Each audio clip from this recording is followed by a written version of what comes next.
네, 그래서 저희 한국과 미국이 핵 잠수함 협력을 잘 한다면, 특히 한국에서 필요로 하는 이 헤일로라고 하는 저농축 우라늄을 이제 미국에서 잘 공급을 받는다면 이 한미 간의 민간 부문에서도 협력이 잘 될 것이라고 봅니다. Helium is absolutely essential to the nuclear renaissance that is taking place in the United States. We are going to have more nuclear artists built than any time in our history since the 1960s. 이 헤일로라는 것은 어떻게 보면 핵 분야의 르네상스라고 할 수 있습니다. 미국에서 1960년대 이후의 역사상 가장 지금 전망이 좋은 것이라고 볼 수 있습니다. If ROK through the nuclear submarine program could help ignite the production of helium in the United States, not just for submarines but for all civil development, this is a huge win-win, both not just commercially, but politically and for our mutual national security. 네, 그래서 한국이 미국과 이 핵 잠수함 프로그램을 통해서 협력을 잘 한다면 이 헤일로가 미국 내에서 잠수함 부문뿐만이 아니라 이 민간 핵 개발에 있어서도 굉장히 좋은 역할, 또 큰 역할을 할 수 있을 것이고 이것이 양국 모두에게 윈윈이 될 것으로 봅니다. 이 윈윈은 단순히 상업적인 것이 아니라요, 외교나 안보 측면에서도 서로에게 윈윈이 될 것입니다. If you will permit me, just one last word on this. However, if we get this cooperation negotiation wrong about nuclear submarine, it will be not only damaging to the nuclear submarine cooperation, but it will be a major setback for civil nuclear cooperation at large.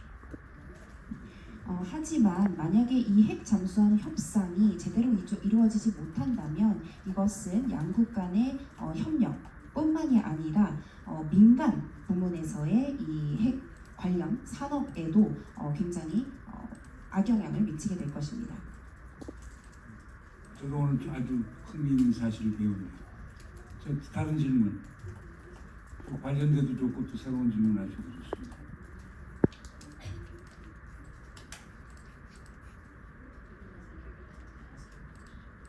I will raise my question. But again, I raise the question to the student. I'm raising this question to both of you. Why has the Trump administration changed the name of Indo-Pacific Command into the Pacific Command, the PACOM? It's very strange. A lot of reporters were asking me why has the Trump administration changed the title. It used to be PACOM, Pacific Command. Then Trump, 1.0 changed it into Indo-Pacific Command very hastily, and then just a week ago, the Trump administration announced that it is changed the name into Pacific Command again, PACOM again. Do you know the reason why? I do not know the reason why. Professor Moon asked me this question at my panel 2 days ago, and I didn't have a good answer, so I've been asking people about what they think the answer is, and it seems that no one has a firm, fact-based answer. There are a lot of theories. If you look at the Trump administration, this kind of comes to the question that the reporter here asked earlier. And you asked about sort of the transactional nature. I mean, the Trump administration in the first iteration, had kind of a national security strategy that emphasized strategic competition with China and Russia. It adopted a free and open Indo-Pacific strategy. It pushed a lot of other countries to follow suit. But then in this administration, we see in the national security strategy, effective kind of contradiction or reversals of some of those things, or ignoring some of those pieces. So people are wondering about the kind of what's the consistent strategy. And I tried to address this earlier when I said, it's a little bit difficult to think about the strategy because Trump likes to maintain so much open space and flexibility. It looks like transactionalism because it's inconsistent. But I think for me, the main thing is that the approach to our alliances, and there's been so much press about how our allies are being treated poorly. I think particularly Europe, but I believe that if Trump says something, it's really just a representation of him and what he's thinking about at that moment. The bedrock public opinion in the United States is extremely supportive of the U.S. alliances around the world. And what I think is happening, though, and gives rise to this kind of questioning in Korea and other places about our reliability, what's happening is, and I think this comes actually from Trump, it's a rebalancing of the partnership so that there's more equal partnership there. And that is uncomfortable for the United States, actually. It's also uncomfortable for the partners. But I think it's the right direction for us to be going in. And we need to talk more, as Elliot has said, about all of these detailed issues to make sure that we are not misunderstanding or blaming or getting things kind of blown out of proportion. What he's talking about in the submarine cooperation and the nuclear cooperation should make this partnership even more equal, even more mutually beneficial, and even broader and more tight. But working through this change is not going to be smooth or easy, and we need to pay a lot of attention to it. But don't doubt that the bedrock of goodwill about the U.S.-ROK alliance in the United States is there, and I don't think it's going anywhere. So you should look at what's going on below the very top level of the U.S. government if you have doubts. On Indo-PACOM, I personally think this has something to do with the 250th anniversary of the U.S. founding coming up on the 4th of July, and this kind of nostalgia over names. But I don't know. I mean, Professor Moon asked me if it had something to do with the Trump-Xi summit. I mean, I have not heard anything like that, so I can't say whether that has something to do with that or whether it has something to do with relations with other countries. I tend to think it is not related to actually our foreign policy, strange as that may sound. My hypothesis is that President Xi Jinping believes in Washington as a gift to President Xi, because Indo-Pacific is very confrontational. Meanwhile, the PACOM is old, the status quo, old pattern, but Susan didn't agree with me. And therefore, my hypothesis might I don't disagree, I just don't know. If he was going to give a present, wouldn't he wait? Would do it later? I don't know. Anyway, I don't know. 네.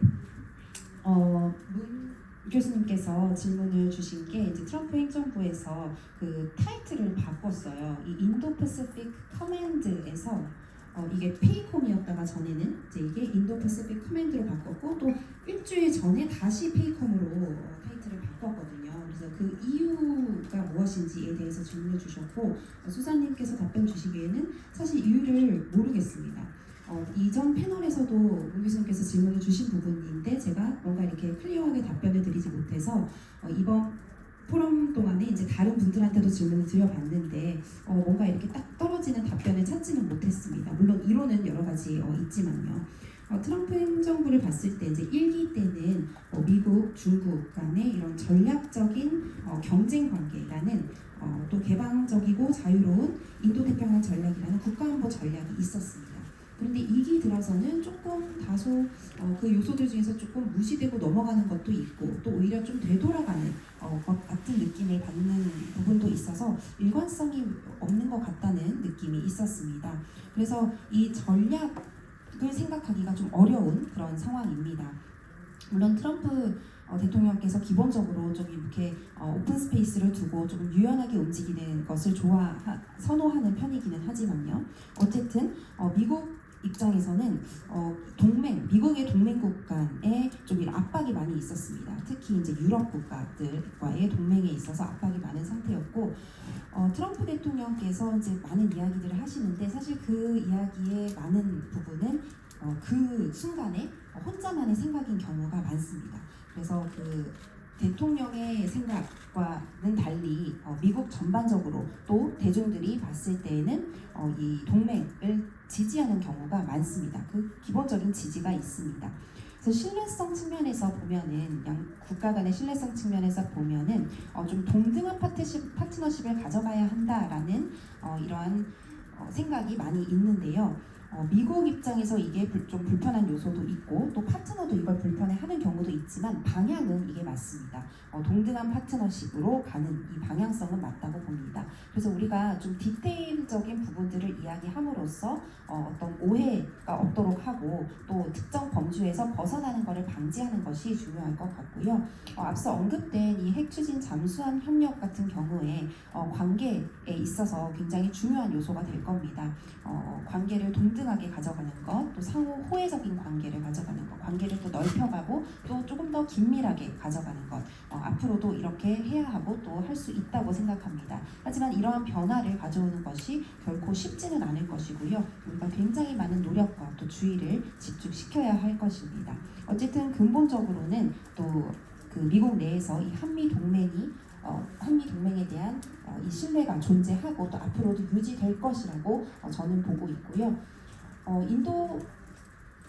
인도 패시픽 커맨드 그리고 이 페이컴에 대한 이 명칭이 사실 여러 가지 이론이 있습니다. 뭐 미국이 이제 창립 250주년을 맞이해서 그랬다, 뭐 아니다, 이런 여러 가지 이야기가 있고 또 미중 정상회의가 이제 또 앞두고 있기 때문에 그렇다, 아니면은 뭐 다른 국가와의 관계 때문에 그렇다, 이런 여러 가지 이야기들이 있지만 이게 단순히 외교적인 부분 때문만도 아니고 또 어떤 관계적인 부분 때문만도 아니라는 걸 말씀을 드리고 싶습니다. 문 교수님께서는 이제 9월에 시주석께서 이제 워싱턴 DC 미국에 이제 방문을 하실 예정이기 때문에 그걸 앞두고 좀 선물처럼 드리려고 하는 것이 아니었나 하고 생각을 하셨는데 결론은 이제 정확한 이유는 알지 못한다는 것이었습니다. 마지막으로 이제 시간이 거의 돼서 마지막 질문 있으면 하나 받도록 하겠습니다. 예, 자기 소개해 주시고. 예, 안녕하세요. 연합뉴스 민선희 기자입니다. 아까 핵잠 협력 관련해서 오커스 수준의 핵 비확산 표준을 한국이 약속하고 헌신한다면 핵잠 협력이 잘 될 거라고 생각하신다고 하셨는데 이 조건이 구체적으로 뭔지 좀 설명을 해주시면 좋겠고요.